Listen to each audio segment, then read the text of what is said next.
आज दादी जी के स्नेह का अनुभव सभी भाई बहनों ने किया होगा। ये मैं पूछने चाहती हूँ कि साकार में दादी जी के साथ का अनुभव किन आत्माओं को रहा, वो हाथ खड़ा करें। मेजॉरिटी ऐसे लगता है कि सबको ये अनुभव रह चुका है, जिस कारण से ही आप उस प्रेम की डोर से खींच करके यहाँ आकर के पहुँची हैं। तो आज दादी ने हर एक के दिल को भरपूर किया होगा।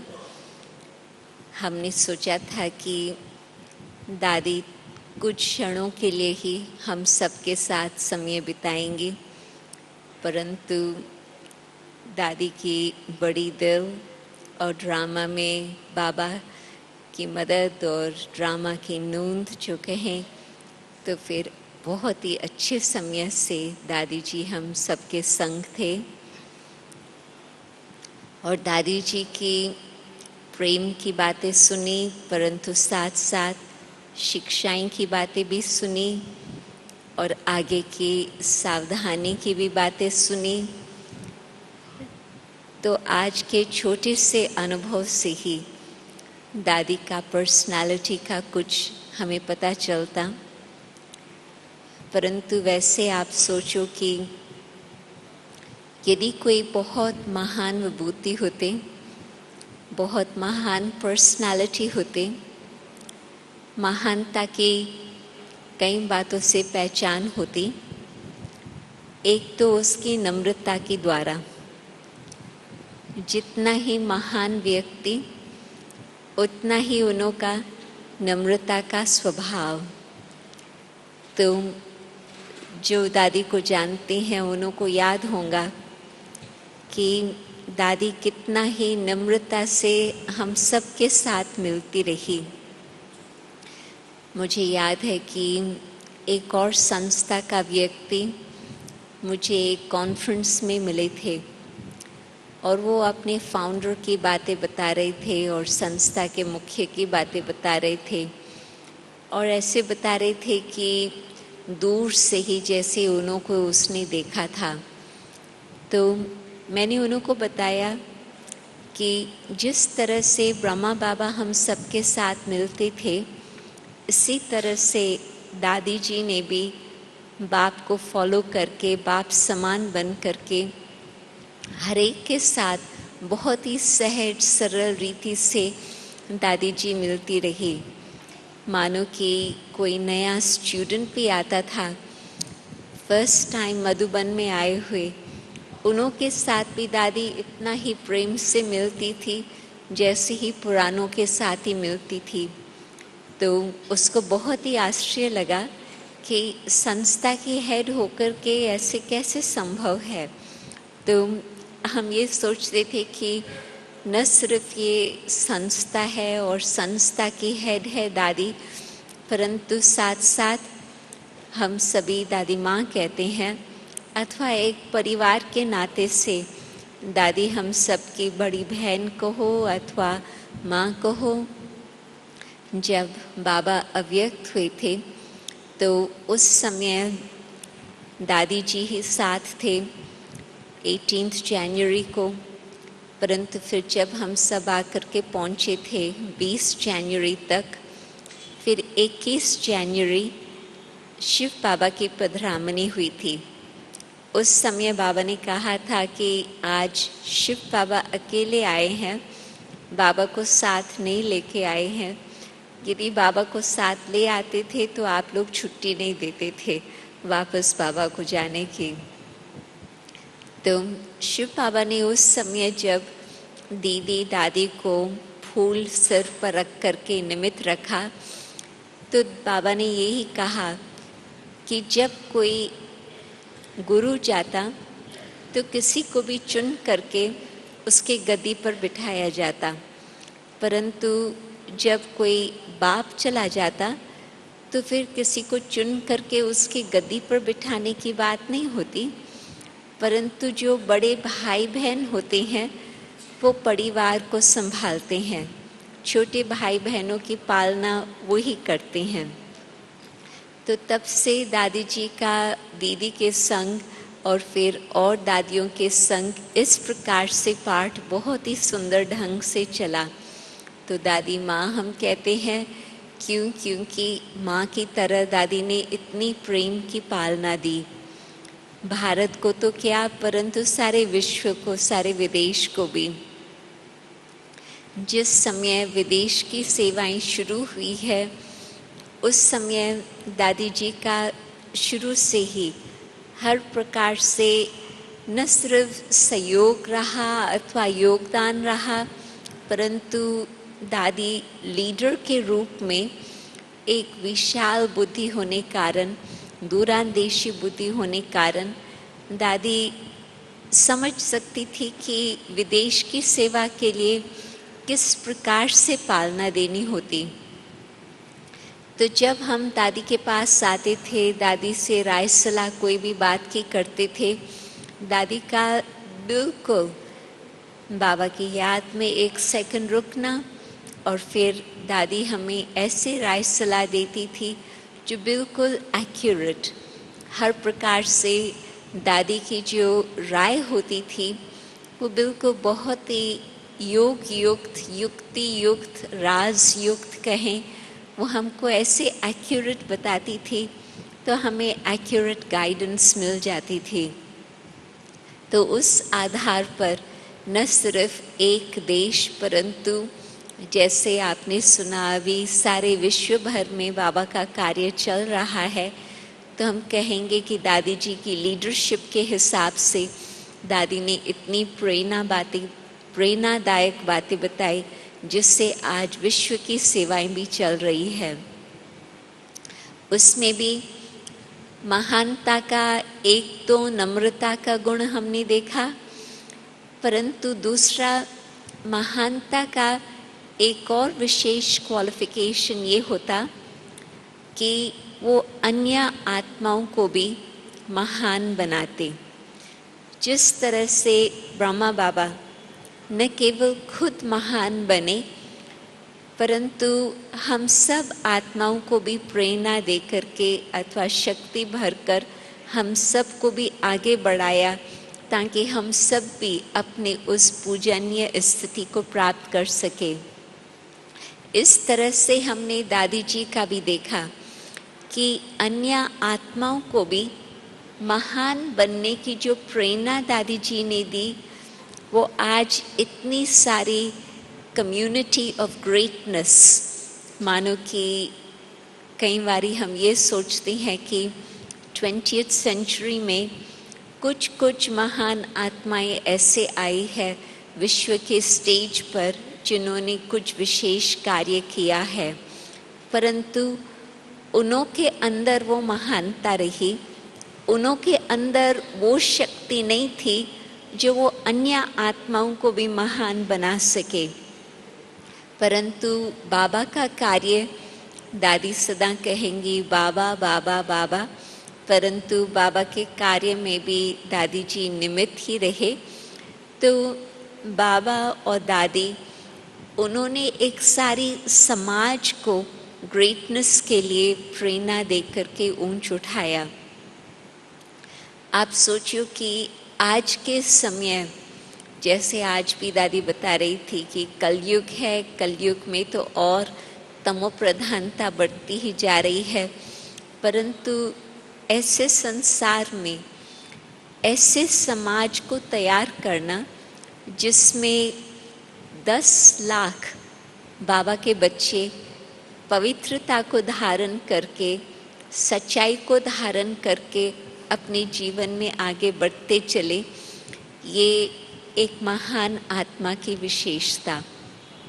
ऐसे महानता जो अन्य आत्माओं को भी वो महान बना सके, एक सारी कम्युनिटी ऑफ ग्रेटनेस को प्रकट कर सके।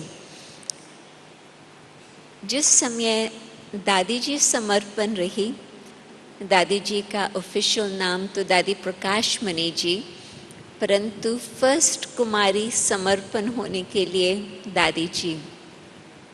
मानो कि बड़ी दीदी वो फर्स्ट माता बाबा के पास गोपी के रूप में आई, परंतु फिर फर्स्ट कुमारी दादी कुमार का, और न सिर्फ हिस्ट्री के हिसाब से परंतु क्वालिफिकेशंस के हिसाब से भी। जगदम्बा माँ तो माँ ही रही, परंतु सब कुमारियों में से दादी जी नंबर 1। परंतु न सिर्फ दादी जी खुद इतनी ऊंच एक भगवान की लगन में अपने जीवन को समर्पण किया, परंतु मेरा अनुभव ये कहता कि जब मैं 18 साल की थी तो मैं और एक और बहन जो आजकल सैन फ्रांसिस्को में है, चंद्रू बहन, हम दोनों बहुत ही नए नए बाबा के बच्चे थे और अभी तक हम कोई समर्पण जीवन का सोचा नहीं था, परंतु ज्ञान अच्छा लगता था, दादियाँ अच्छी लगती थी, सेवा का अनुभव बहुत सुंदर हो रहा था। तो उस समय हमने देखा कि दादी जी हम दोनों कुमारियों के ऊपर इतना प्यार से फ्रेंडशिप का नाता जोड़ करके हम लोगों को और आगे ज्ञान और योग में बढ़ा रही थी, जो मैं सोचती थी कि यही जीवन हमें ऐसे बनानी है जैसे दादी ने अपनी जीवन भगवान के सामने समर्पित की है, हम भी अपनी जीवन ऐसे समर्पित करें। आप सोचो कि ये है 60s की बात जब मुझे प्रेरणा मिली थी, परंतु उसके बाद भी 70s, 80s, 90s, ये जो समय बीता है 20th सेंचुरी का जो अंतिम घड़ियों का समय, उस समय 15,000 टीचर्स दादी जी तैयार करें। ये आप सोचो कि दादी के अंदर ऐसे रूहानियत, ऐसे भगवान के लिए प्यार, इतना लगन जो अन्य आत्माओं के अंदर भी वो लगन की ज्योत जागृत कर सकती थी। क्योंकि कलयुग में तो अनेक डिस्ट्रैक्शंस होते हैं, अनेक बातों का आकर्षण होता, बुद्धि योग कहाँ न कहाँ से जा सकता, परंतु जब दादी जी के अंदर हम वो भगवान के प्रति वो प्रीत देखते थे, वो लगन देखते थे, और दादी फिर हम लोगों के अंदर भी वो बीज डालती थी एक परमात्मा की याद का, एक परमात्मा की लगन का, तो हम लोगों को भी यही प्रेरणा आती थी कि हम भी क्यों न अपनी जीवन ऐसे भगवान की लगन में समर्पित करके विश्व की सेवा करें। तो मुझे लगता है कि दादी ने कितनी आत्माओं के जीवन को 5 विकारों से न सिर्फ बचाया, परंतु अनेक आत्माओं को वो प्रेरणा दी कि वो अपना तन मन समय कलाएं संबंध हर प्रकार से समर्पण होकर के अन्य आत्माओं की सेवा करें। मुझे याद आता कि जब दादी जी टीचर्स के साथ मुलाकात करती थी तो टीचर्स को दादी हमेशा कहती थी कि आप हमारे फ्रेंड्स हो। दादी ये नहीं कहती थी कि मैं आपकी मास्टर हूँ, परंतु दादी कहती थी कि मैं आपकी फ्रेंड हूँ।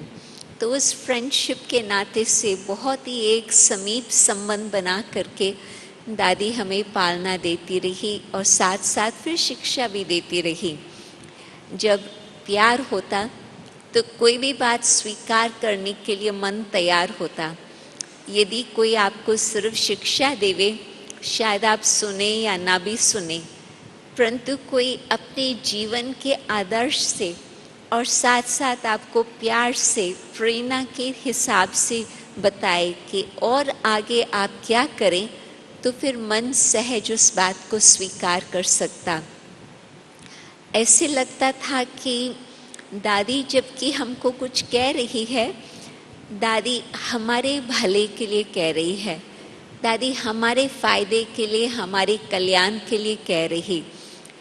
आप देखेंगे कि कभी कोई डांट लगाता तो फिर लगता है कि ये तो अपने गुस्से वश कुछ कह रही हैं। बेशक उन्हों की बात सही भी हो, परंतु उस घड़ी मन मानने के लिए तैयार नहीं होता। परंतु दादी जी का कभी इस प्रकार से रूप नहीं देखा, परंतु दादी शांत होकर के, प्रेम स्वरूप होकर के फिर हमें कोई भी प्रकार की शिक्षा देती थी, तो मैं लगता था कि दादी हमारा भला सोच रही है, दादी हमारे कल्याण के लिए कुछ बात बता रही है। दादी तो इस तरह से एक पूरी सेना तैयार की भारत के अंदर, जहाँ पहले 450 सेंटर्स थे। दादी के हाज़िरी में अभी तो मैं समझती फिगर बढ़ गया होगा, परंतु दादी के साकार अंतिम घड़ियों तक भी करीब 8000 सेंटर्स बन चुके थे। और उसमें तो आप हिसाब लगा सकते कि छोटे सेंटर्स, बड़े सेंटर्स, कितने टीचर्स समर्पण होकर के इतने सब सेंटर्स को संभालने वाली तैयार हो गई। तो ये थी दादी की प्रेरणादायक शक्ति अथवा आकर्षण शक्ति, जिससे हम सभी भगवान के नज़दीक आने के लिए, अपना जीवन समर्पण करने के लिए तैयार हो गए। मैनेजमेंट की बातें जब आजकल हम सोचते हैं तो उसमें तो कई प्रकार के एजुकेशन होती, डिग्रीज होती, आदाद। दादी तो मैं समझती मुश्किल से मैट्रिक किया हुआ था, मैट्रिक तक पहुंची थी, किया नहीं था, क्योंकि उससे पहले ही दादी को साक्षात्कार हो गए और बाबा की बन गई। परंतु दादी जी के मैनेजमेंट स्किल्स की कमाल है, जो आप सोचो कि जिस समय मैं पहले मधुबन में आई हूँ 1966 में, उस समय 30 समर्पण भाई बहन थे, उसमें भी मेजॉरिटी सब बहनें ही थी। ये है पांडव भवन की बात, जब बाबा साकार थे। 30 समर्पण भाई बहन पांडव भवन को संभालते थे। आज आप हिसाब करो, जब हम लिस्ट बनाते हैं समर्पण मधुबन निवासियों का, सेंटर्स की बात मैं नहीं कह रही हूँ, परंतु मधुबन निवासियों की बात मैं कह रही हूँ, आज लिस्ट बनती है करीब 2000 भाई बहनों का। और पांडव भवन से फिर ओम शांति भवन बना, फिर उसके बाद कितने बिल्डिंग्स पांडव भवन के आजू बाजू बनते गए, फिर उसके बाद ज्ञान सरोवर बना, और फिर उसके बाद शांतिवन बना। और शांतिवन अभी तक भी बनता जा रहा है, मनमोहिनी कॉम्प्लेक्स भी बना है, अभी भी बनता जा रहा। तो आप सोचो कि जिस छोटे से कार्य से यहाँ तक पहुँचे हैं, और उस बीच में हॉस्पिटल भी बन गया, न सिर्फ ऊपर का हॉस्पिटल परंतु यहाँ के भी 2-3 स्थान है। तो ये सब मैनेजमेंट का कार्य।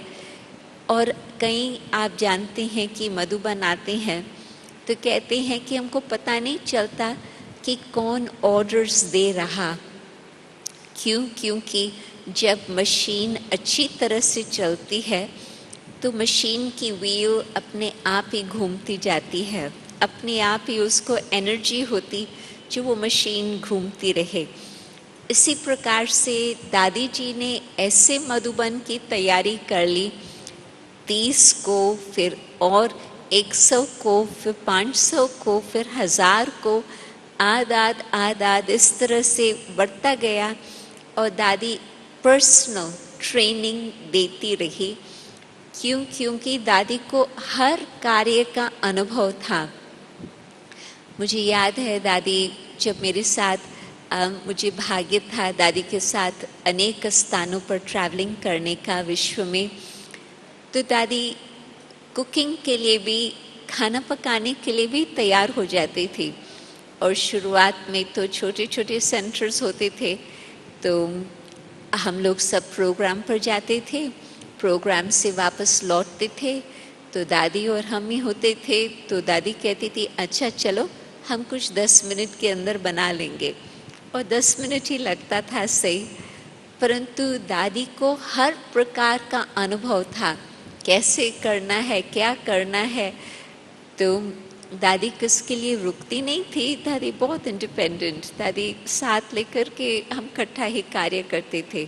हम कहते थे दादी जी आप बैठो, आप थोड़ा रेस्ट करो, हम तैयार कर लेंगे, नहीं दादी खुद चल पड़ती थी।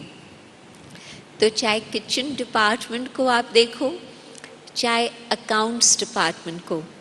जब दादी लंदन आए थे एक बार, हम लोगों ने सोचा था कि हम बहुत ज़्यादा टाइट प्रोग्राम न बनाए, सवेरे का क्लास और शाम का एक प्रोग्राम। फिर दादी कहे कि नहीं, मुझे सब भाई बहनों से मिलना है, आप एक एक ग्रुप को बुलाओ, मैं एक एक ग्रुप से मिलेंगी।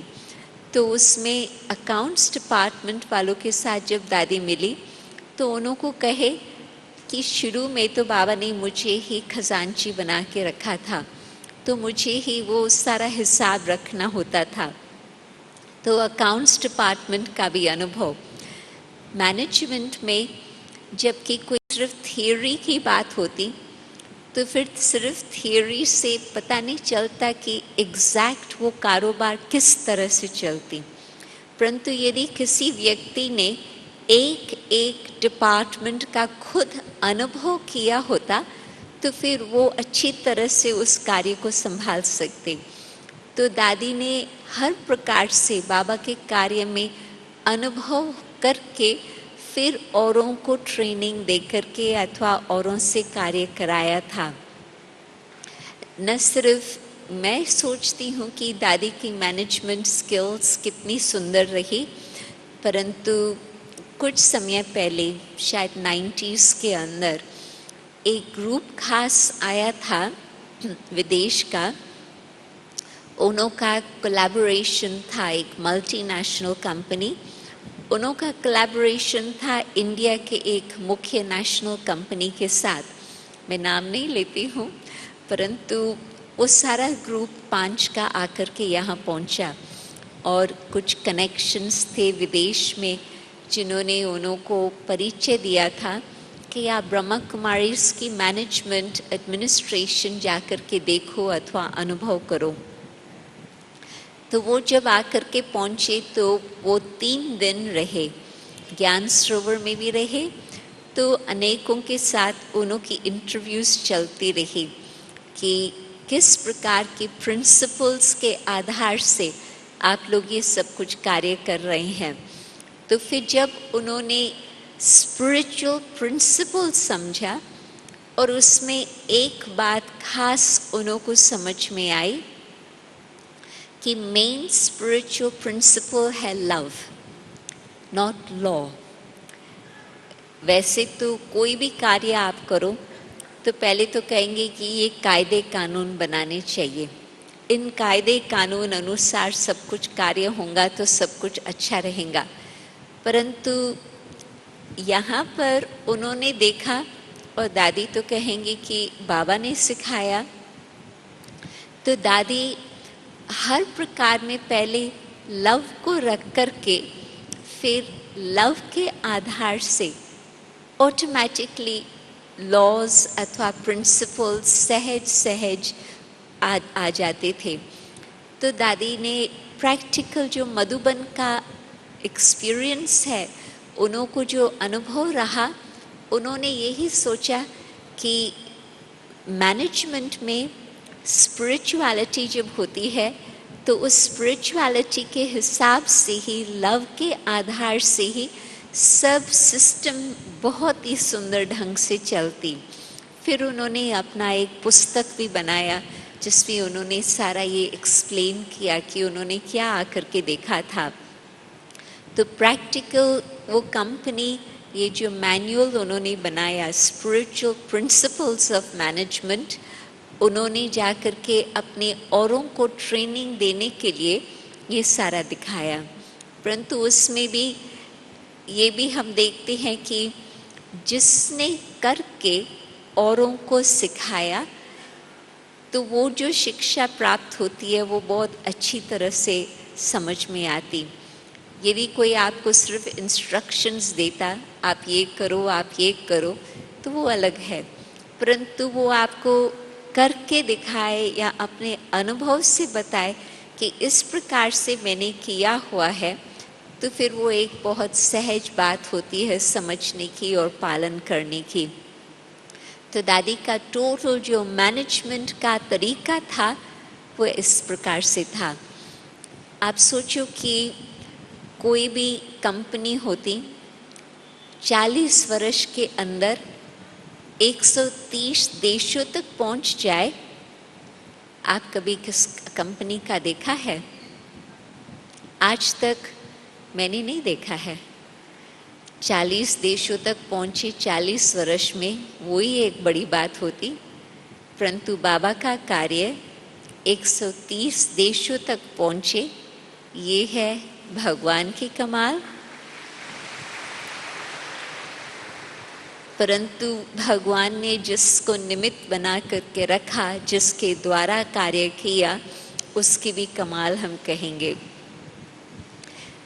दादी की टचिंग, बाबा के साथ संबंध इतना गहरा, जो दादी की क्लियर टचिंग, कैचिंग पावर हम प्रैक्टिकल देखते थे कि कैसे बाबा के कार्य को और आगे बढ़ाती रही।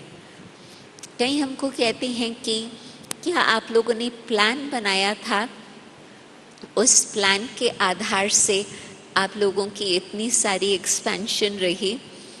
तो हम कहते हैं कि भगवान के पास प्लान था, मनुष्यों के पास तो प्लान नहीं था। हमको ये पता था कि बाबा का संदेश विश्व भर में पहुंचेगा, परंतु कैसे पहुंचेगा ये कोई हमारे पास प्लान नहीं था। परंतु दादी निमित्त बन करके भगवान के प्लान को कैच करके फिर कैसे वो कार्य चलता रहे, कैसे उसकी पालना भी होती रहे, दादी ने बहुत ही सुंदर ढंग से वो पाठ बजाया। उसमें भी एक और बात मैं बतानी चाहूँगी कि जिस व्यक्ति के अंदर महानता है, उस व्यक्ति के अंदर स्वमान भी रहता। परंतु स्वमान की निशानी क्या होती कि वो सब अन्य आत्माओं को भी समान देवे, स्वमान देवे। तो दादी का एक ये भी विशेष क्वालिफिकेशन, सेल्फ रिस्पेक्ट और साथ साथ औरों को रिस्पेक्ट देना।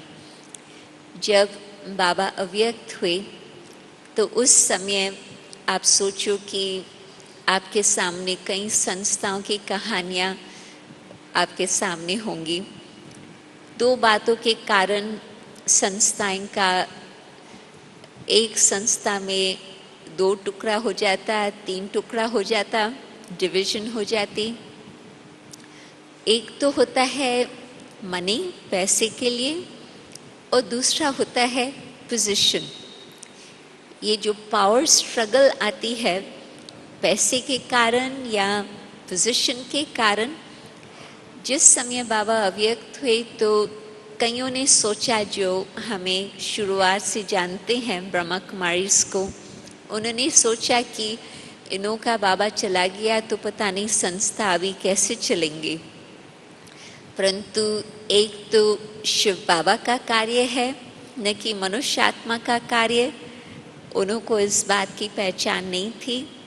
परंतु साथ ही साथ बाबा ने जिन आत्माओं को निमित्त रखा, उनों की जो अल्ट्रुइस्टिक भावना थी, निस्वार्थ भावना थी, जिसमें न उन्हों को कुछ अपने लिए मनी चाहिए थी, न पोजीशन चाहिए थी। दोनों बातों के कारण, दोनों बातों से फ्री होने के कारण संस्था बिल्कुल एकता में बंध करके चलती रही। क्योंकि दादी हर एक को रिस्पेक्ट देती रही। दादी ने कभी ये नहीं सोचा कि मैं संस्था की हेड हूँ तो सब मेरी बात को माने। दादी का एक बहुत नेचुरल स्वभाव था औरों को रिस्पेक्ट देना। तो जो अन्य और दादियाँ थी, दादी ने उन सब दादियों को अपने साथ रख कर के दादी आगे बढ़ती रही। जब दादी जी फर्स्ट टाइम वेस्टर्न कंट्रीज़ में आए तो फर्स्ट स्टॉप जर्मनी, फिर सेकंड स्टॉप लंदन था। ये 1977 की बात है। ड्रामा अनुसार दादी का विदेश की यात्रा फर्स्ट रही थी 1951। उस समय तो कम ही लोग विदेश की यात्रा करते थे, परंतु जापान में एक इंटर रिलीजियस कॉन्फ्रेंस का निमंत्रण था। तो उसमें बाबा सदा दादी जी को ही सामने रखते थे। तो बाबा ने दादी जी और उनके साथ दादी रतन मोहिनी और अपने भाई भी थे, तो उनको भेजा जापान के कॉन्फ्रेंस में। तो ईस्ट के तरफ न सिर्फ जापान जाना हुआ, परंतु सिंगापुर, मलेशिया, इंडोनेशिया, कई स्थानों पर जाना हुआ। परंतु वेस्ट के तरफ दादी फर्स्ट टाइम आई 1977। उसमें जब दादी लंदन आकर के पहुंची है, तो दादी ने एक ऐसी बात अपने दिल से बताई जो हमारे दिल को पिघला दी। दादी ने कहा, क्योंकि दादी के साथ अपनी दूसरी बड़ी दीदी भी थी, तो दोनों इकट्ठे ही कार्य संभालते थे। तो दादी ने कहा कि हम दो शरीर है, परंतु एक ही आत्मा है। दीदी का शरीर वहाँ, मेरा शरीर यहाँ, परंतु एक ही आत्मा है। भाव ये कि दोनों का विचार, दोनों के आइडियाज़, दोनों का संकल्प, दोनों का कार्य चलाने का तरीका इतना एक समान था, बिल्कुल एक दूसरे को रिस्पेक्ट देने का ऐसे रहता था, जो बस एक ही विचार से एक मत होकर के चलते थे। तभी फिर दादी के मुख से ये शब्द निकला, दो शरीर है परंतु एक ही आत्मा है। तो जो एकता के अंदर और हर एक को रिस्पेक्ट देने का दादी जी का स्वभाव था, इस कारण से जो यूनिटी, लीडरशिप के अंदर यूनिटी होती है, तो फिर संस्था के अंदर यूनिटी रखना सहज होता। ये तो पास्ट हिस्ट्री को देखो, चाहे रीसेंट हिस्ट्री को देखो, पॉलिटिक्स को देखो, कुछ भी देखो, तो उसमें आपको यही पता चलेगा कि जबकि लीडरशिप में डिवीज़न आती, तो फिर उस संस्था में कोई ज़्यादा ताकत नहीं रह सकती। परंतु लीडरशिप के अंदर यूनिटी है, तो फिर तो सब बातें सहज हो जाती। तो न सिर्फ दीदी दादी एक इकट्ठे, परंतु साथ साथ जो और भी दादियाँ हैं। जब बाबा ने कार्य आरंभ किया 1937 में, करीब 350 भाई बहन थे। उसमें से 1969 तक तो भी मैं समझती शायद ओवर 200, तो ज़्यादा ही शायद इतने तो होंगे ही। परंतु दादी ने सबके दिलों को जीत करके, सबको एकता में बांध करके, ऐसे रिस्पेक्ट के साथ हर एक के साथ व्यवहार किया, जो फिर कार्य बहुत सहज रीति से आगे बढ़ता चला। मुझे याद है कि जब दादी जी भारत में थे और दादी जानकी लंदन में थे, तो भी दोनों का कम्युनिकेशन ऐसे सुंदर ढंग से चलता था, जो दादी को, दादी जानकी को कुछ विचार आता था, दादी कुमार का दादी प्रकाश मणि से बातचीत चलती थी। और जब दोनों का विचार का कुछ भी लेन देन होती थी, जब एक बात पर पहुंचते थे, तो फिर वही बात करते थे। नहीं तो आप सोचो कि भारत की कल्चर, भारत की सिचुएशन और विदेश की सिचुएशन, उसमें बहुत फ़र्क हो सकता, परंतु नहीं। एक तो स्पिरिचुअल हिसाब से प्रिंसिपल्स एक, परंतु साथ साथ जो स्पिरिचुअल ट्रेनिंग थी और स्पिरिचुअल क्वालिटीज़ थी दादी जी के, उस आधार पर फिर सहज ही एकता में सबको दादी बांध करके चलती रही। तो उस अभी जो संस्था का फाउंडेशन है, वो ये है, दादियों का आपस में स्नेह और सहयोग और रिगार्ड, और उसमें भी दादी जी मुख्य। तो मैं देखती हूँ कि भिन्न भिन्न प्रकार से क्वालिफिकेशंस हम देखते रहते हैं, परंतु हाइंडसाइट में तो कई बातें नज़र आती है। परंतु बाबा ने जिस समय इस आत्मा को चुन करके इस आत्मा को दृष्टि दी, तो ये आत्मा बिल्कुल उसके अंदर वो क्वालिफिकेशंस थी, वो योग्यताएं थी, जिससे फिर जैसे ही वो कार्य उस स्टेज पर आकर पहुंचा तो दादी जी के वो सब क्वालिटीज़ नज़र आने लगी।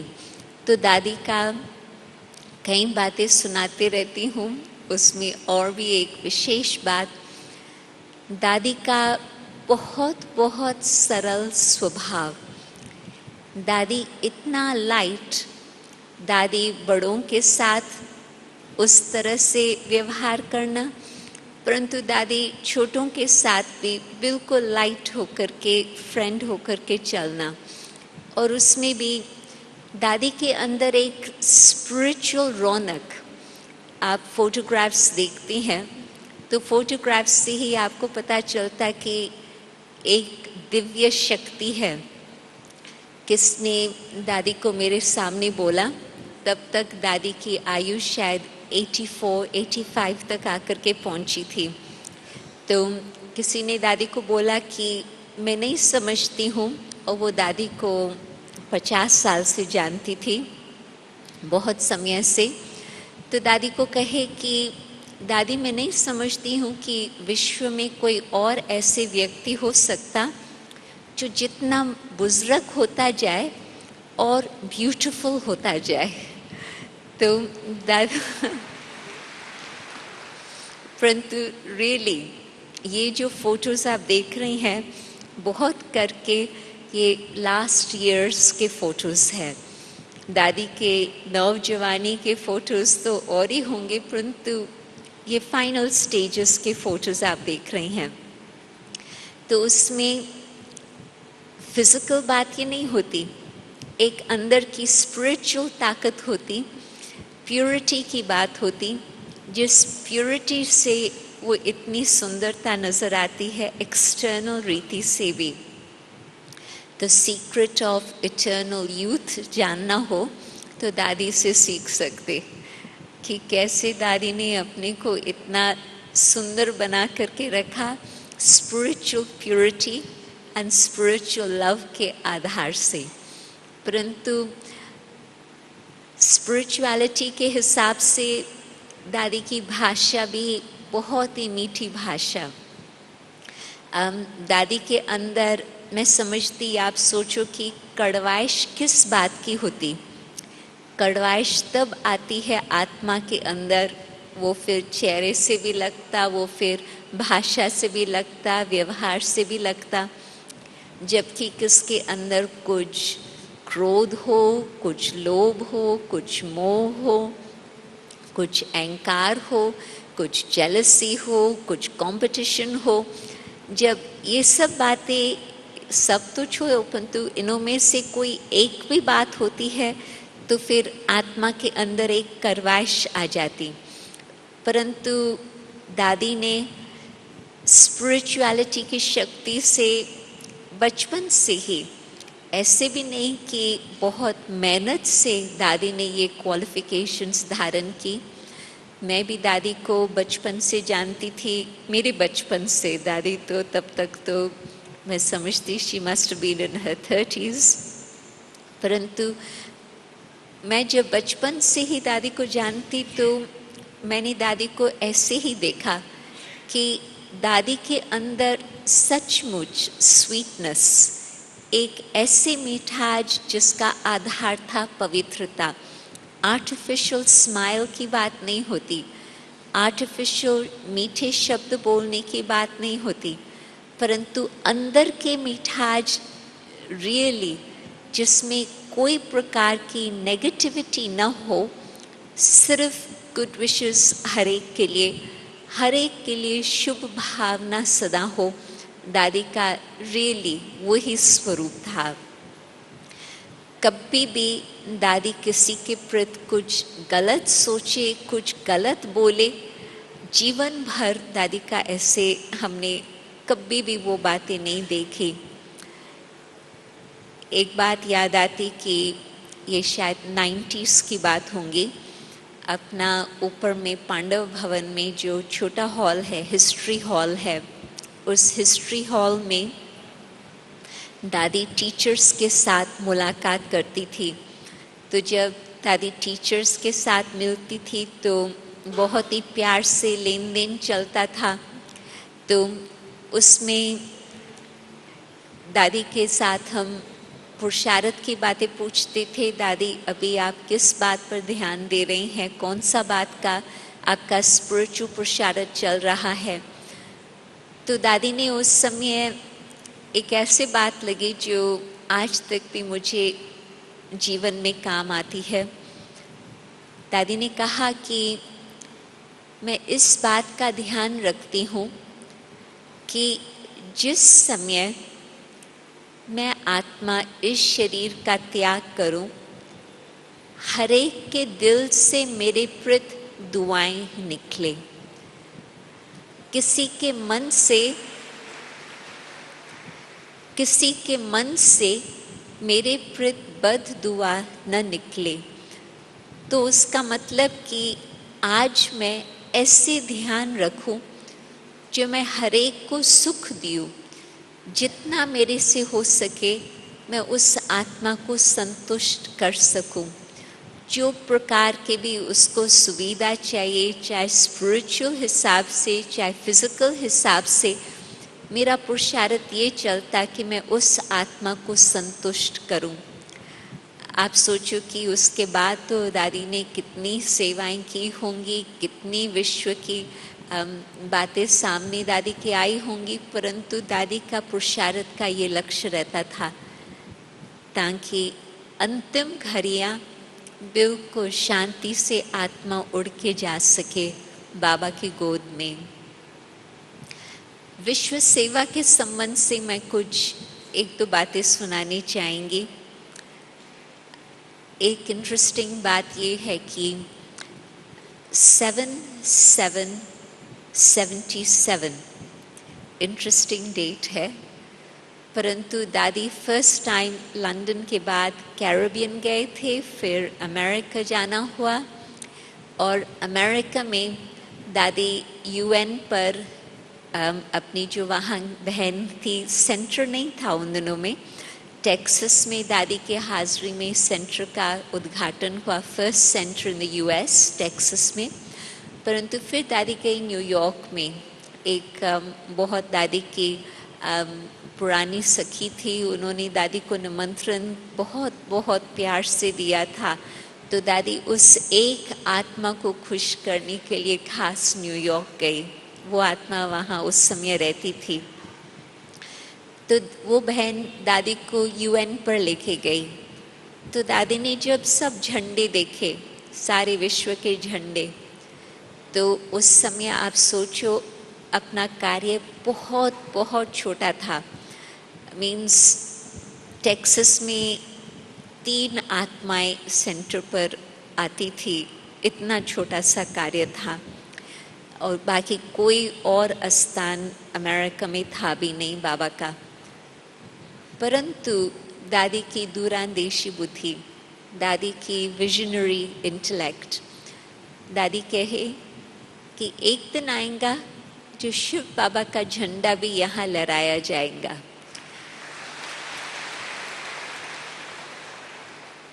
और सचमुच फिर दादी के वहाँ हाजिर होने से फिर बहुत फास्ट अमेरिका की सेवाएं चलती रही। अनेक आत्माएं सहयोगी बनती गई और बाबा का कार्य सहज चलता रहा। और थोड़े समय के बाद, मैं समझती 3 साल के बाद ही यूएन पर अपना ऑफिस का कार्य शुरू हो गया। और आज भी कितने हज़ारे एनजीओज़ है सारे विश्व के, परंतु हज़ारों एनजीओज़ में से करीब सिर्फ 400 एनजीओज़ है जिन्हों को टॉप लेवल का स्टेटस है, जिसको कहते हैं जनरल कंसल्टेटिव स्टेटस। उसमें भी ब्रह्मा कुमारीज को जब ये जनरल कंसल्टेटिव स्टेटस मिला था, तो उस समय विश्व के हम फर्स्ट स्पिरिचुअल ऑर्गेनाइजेशन थे जो सोशल वर्क में नहीं परंतु सिर्फ स्पिरिचुअल टीचिंग्स के हिसाब से उस स्टेटस को प्राप्त किया। And the first one from the east, first spiritual organisation from the east. तो दादी जी की उस समय की प्रेरणा और उस समय फिर थोड़े समय के अंदर ये सारा कार्य होने लगा। परंतु मैंने जो आपको डेट बताई वो इंटरेस्टिंग डेट ये है, उस डेट पर दादी का प्लेन न्यूयॉर्क से निकलकर वापस दादी लंदन आ रही थी, स्टॉप ओवर करके फिर और आगे अफ्रीका जाना था। परंतु जैसे ही दादी का फ्लाइट उड़ा, it was the last flight out from New York और सारा न्यूयॉर्क अंधेरे में आ गया। क्योंकि उस घड़ी कुछ बिजली का कुछ नीचे ऊपर हो गया था, तो इट वाज टोटल ब्लैकआउट। तो दादी का लास्ट फ्लाइट था 7777 जो न्यूयॉर्क कैनेडी एयरपोर्ट से उड़ के अपने और आगे दादी का टूर रहा। तो इट सीम्ड सिग्निफिकेंट कि प्रकाश मणि जी जब अमेरिका में थे तो दादी ने रोशनी लाई और जैसे ही दादी प्रकाश मणि उस देश से उड़ के निकली तो टोटल ब्लैकआउट हो जाए। तो दादी जब कहाँ पर भी प्रवचन करती थी और 93 में जब फर्स्ट जो वर्ल्ड पार्लियामेंट ऑफ रिलीजन्स का प्रोग्राम रहा था वो था 1893। 100 वर्ष तक कुछ इंटरफेथ का कार्य नहीं चला कहाँ पर भी, परंतु फिर 100 वर्ष के बाद शिकागो में ही जहाँ पर फर्स्ट चला था, जिसमें स्वामी विवेकानंद जी भी गए थे, तो फिर नेक्स्ट में दादी जी की हाज़िरी रही और दादी जी शिकागो में 93 में वर्ल्ड पार्लियामेंट ऑफ रिलीजन्स के प्रोग्राम में प्रवचन किया। दादी ने जिस तरह से परमात्मा के प्रति बात की, कईयों के दिलों को पिघला लिया, कईयों के मन में ये एक छाप लगा ली कि हाँ, हमें भी अपनी जीवन परमात्मा के याद में बितानी है। आज एक अपना भाई है जो कई स्थानों पर विश्व में सेवा करता रहा, कई सेंटर्स उसने स्थापन किए हैं, एक विदेशी भाई। परंतु उसने जब दादी जी का लंदन में प्रवचन सुना तो कहता है कि दादी ने एक सेंटेंस बोला, एक को याद करो, जस्ट रिमेंबर गॉड। तो कहता है कि दादी के वो शब्दों में इतनी शक्ति थी जो मैंने अपने जीवन के लिए निर्णय किया कि मुझे अपनी जीवन भगवान को देनी है। उस समय उसकी भी आयु शायद 18 साल की थी। तो दिस वाज इन 1977 जब दादी फर्स्ट टाइम विदेश आई थी वेस्टर्न कंट्रीज़ में। तो कहने का मतलब कि जब दादी को मन मना भव का मंत्र, बाबा की याद का मंत्र इतना पक्का था अपने मन में, तो फिर दादी ये हम किसको कहती हैं कि आप भगवान को याद करो, तो शायद वो कोई माने शायद ना भी माने। परंतु जब दादी किसको कहती, और न सिर्फ पर्सनल परंतु उसने ग्रुप में सुना, 100 लोग थे उस संगठन में, परंतु दादी के बोलने में वो शक्ति थी जो उसके बुद्धि को बिल्कुल संसार से वैराग दिला करके एक भगवान के साथ प्रीत का नाता जुड़ा लिया। तो आप सोचो कि जब इतनी प्रेम की शक्ति होती है भगवान के प्रति, तो अन्य आत्माओं का भी हम उद्धार कर सकते हैं अथवा उन्हों को इस तरह से भगवान के नज़दीक हम ला सकते। तो आज जो मैं देखती हूँ कार्य भगवान का कार्य, परंतु भगवान के कार्य में भगवान को भी मुख भी चाहिए, हाथ पांव भी चाहिए। तो बाबा ने बहुत ही सुंदर एक निमित्त दादी जी को बना करके रखा, जिससे आज भी हम प्रेरणाएं ले रहे हैं। उसमें लास्ट की बातों का मैं थोड़ा अभी बताने चाहेंगी।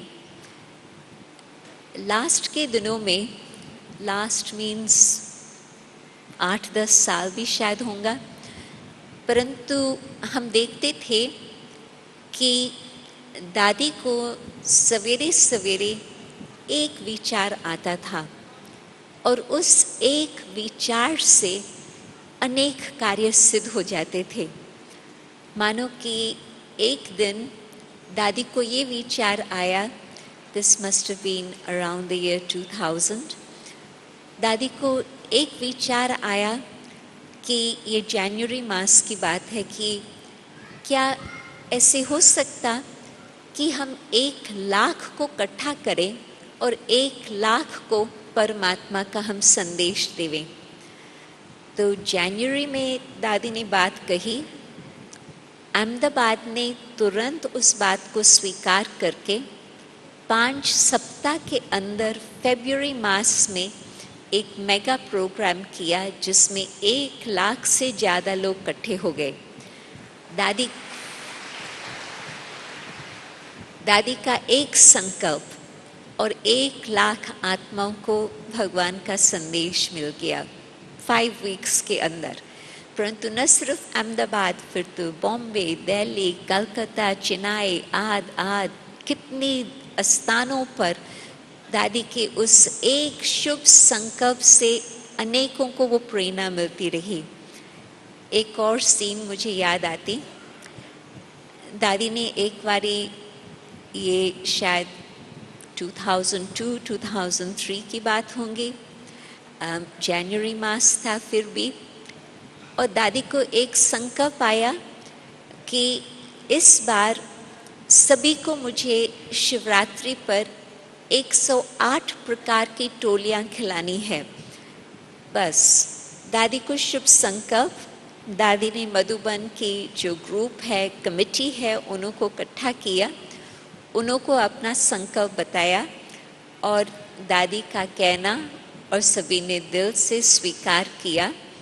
और कुछ वीक्स के अंदर, शायद 2 सप्ताह ही बचा था शिवरात्रि पर आने पर, 2 सप्ताह के अंदर मशीन ऐसे फास्ट घूम गई, जो मैं समझती उस समय शायद 15,000 की सभा थी। 15,000 की सभा को 108 प्रकार की टोलियों का पैकेट मिला।